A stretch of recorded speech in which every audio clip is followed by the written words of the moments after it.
अच्छा, अभिजीत दीपके को आप सुने। 2 मिनट का साइलेंस इन बच्चों के लिए प्लीज।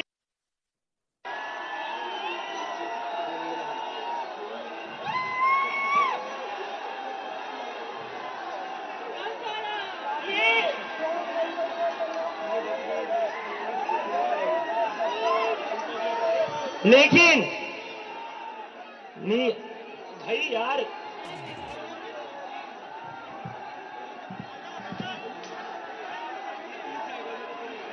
बैरिकेड से दूर पीछे हटिए, सारे लोग पीछे हटिए, पीछे हटिए, बैरिकेड गिर जाएंगे, पीछे हटिए प्लीज, पीछे हटिए। जैसे अभिजीत दीपके यहाँ से कुछ बोलते हैं फिर दोबारा हम आपको जंतर मंतर ले जाएंगे।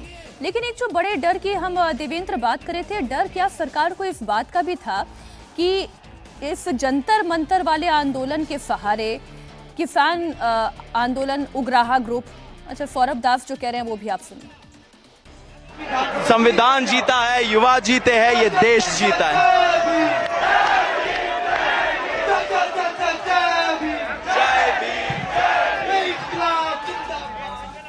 तो संविधान जीता है, ये देश जीता है, ये बात अभी सौरभ दास कह रहे थे।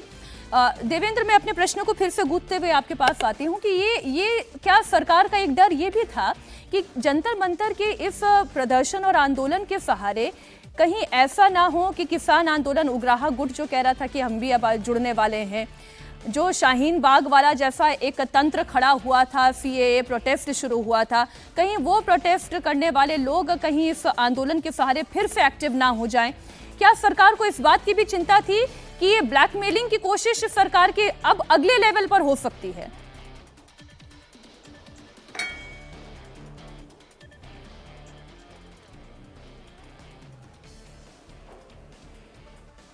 देवेंद्र, क्या आप मुझे सुन पा रहे हैं?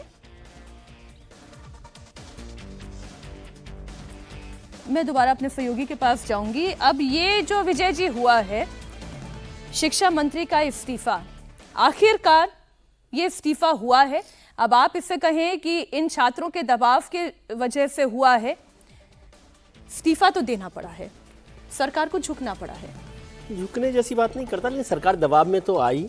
और जो बात हो रही है कि सरकार ने ये सारी बातें की, मुझे लगता था कि सरकार को ये काम तो बिना आंदोलन के कर लेना चाहिए था, इस्तीफे का भी और जो बिल लेकर आ रही है उस बिल को भी। उसके लिए इतने दबाव की 36 दिन तक आंदोलन चलाने की ज़रूरत नहीं थी।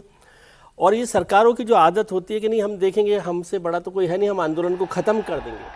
ये कब हुआ कि जब आपको लगा कि ये आंदोलन और फैल, ये जो लाठियां चलाई है ना आपने अमित शाह और मोदी के नाम पर, अभी एक इस्तीफा हुआ है, याद रखना कॉकरोच से पंगा नहीं लेना है। अगर एक मंत्री का इस्तीफा ले सकते हो तो तुम लोग क्या हो, तो तुम लोग क्या हो? तुम्हारी हमने लाठियां खा ली, सर फुड़वा लिया। इस देश के स्टूडेंट्स ने बहुत हिम्मत वाला काम करा है। तो 20 जुलाई के बाद और 20 जुलाई से जितने भी स्टूडेंट्स के ऊपर केसेस किए गए वो सारे के सारे वापस होने चाहिए।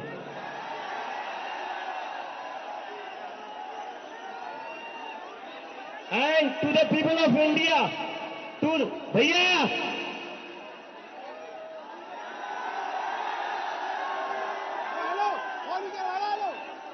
to the people of India, this is how a democracy should be. ये लोकतंत्र है, ये लोकतंत्र है। मुझे पिछले एक महीने से बहुत बड़े पॉलिटिशियंस, बहुत बड़े मीडिया वाले कहते थे क्या कर रहे हो, कब तक बैठोगे, नहीं देंगे इस्तीफा। अब जानते नहीं हो क्या इस सरकार को, बहुत ही निर्दयी सरकार है, किसी की नहीं सुनती है ये सरकार, अपनी मनमानी करती है, बहुत जिद्दी सरकार है। जिद्दी सरकार है, मनमानी करती है, ये तो पहला इस्तीफा हुआ है, कॉकरोचेस से पंगा मत लेना। अब ये जो बातें हैं, ये वाकई में उस बात का जश्न हो सकता है कि वो सरकार को दबाव में लाने के लिए जश्न मना रही है और ये वो काम कर पाई है। धर्मेंद्र प्रधान का इस्तीफा हो पाया है। देवेंद्र पराशर हमारे साथ जुड़े हुए हैं। इसका एक पहलू मैं और चर्चा में शामिल करना चाहती हूँ। देवेंद्र, क्या सरकार का आकलन ये भी था कि जंतर मंतर के सहारे सीए जैसा प्रोटेस्ट, शाहीन बाग जैसा कैंप या किसान आंदोलन खड़ा करने वाले नेता भी इस मंच का फायदा उठाकर सरकार को ब्लैकमेल कर सकते हैं? क्या कहते थे ये? क्या कहते थे? इस सरकार में इस्तीफे नहीं होते। क्या कहते थे? इस सरकार में इस्तीफे नहीं होते। हम कहना चाहते, झुकती है दुनिया, झुकाने वाला चाहिए।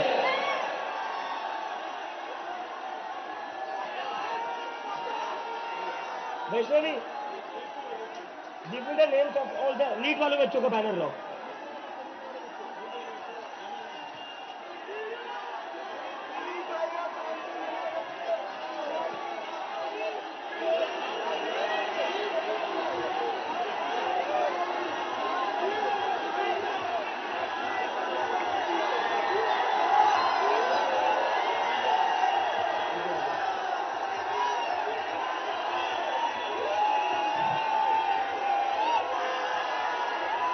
This is for them. ये उन सभी बच्चों के लिए जिनकी जिंदगी धर्मेंद्र प्रधान ने लिए थी। प्रदीप मेघवाल, ऋतिक मिश्रा, सिद्धार्थ हेगड़े, भाग्यश्री, अंशिका पांडे, उमेश माली, रेणु मीणा, रिया कुमारी थापा,